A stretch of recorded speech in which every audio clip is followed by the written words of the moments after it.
Өнгөрсөн 4-р сард орон сууцны үнийн ерөнхий индекс 3.5% тагарлаа.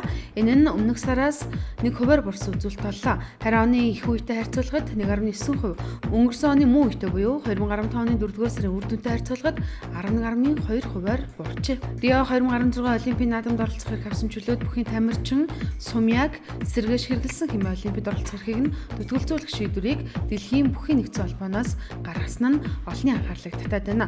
Төвлийн асуудлаар алтныхаа өчигдөр мэдээлж Сумьягаас 0.7 микрограмм мельдоны мөлөрсөн гэж мэдэгдлээ. Улаанбархан улаануудын эсрэг дархлаажуулалтын вакциныг 18-аас 30 насныхан буюу 1986-аас 98 онуудад төрсэн хүн бүрд хийх 14 ногийн өчигдөр эхэллээ.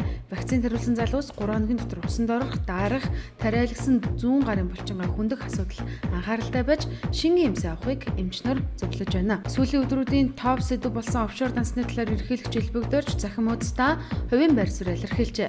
Түүний сошиалжуулсан байр суурийг бодиттой тулгтай дүгнэлт хэмээн олон нийт харж байна. Улсын хурлын чуулганы нэгдсэн хурлаа өчигдөр 16 цагийн орчимд эхэлсэн. Хуралдааны эхэнд эрүүл мэндийн спортын сайдад нэр дэвшсэн Лавсран ерөнхий сайдын саналаар татаа авч байгааг мэдэгдлээ. Мөн улсын хурлын гишүүн Сономбил Батцэрэг нарыг ардчилсан намын бүлгийн гишүүн болсныг аль биесээр мэдэгдлээ. Улсын хурлын төрийн байгуулалтын оройн хуралдаанаар Монгол улсын сонгуулийн дөрөг байгуулах тойрог мандатын тоо дугаар нутаг дэвсгэр төвийг тогтоох тухай улсын хурлын тогтоолын төслийг хэлэлцээд олонхын саналаар хэлэлцэх нь зүйтэй мэн үзжээ. Сонгуулийн эрх орон сөргөн мэдээлсэн дээрх төсөл 48 мандат орон нутагт 28 мандат нийслэлд ногдохоор зааж өгсөн юм.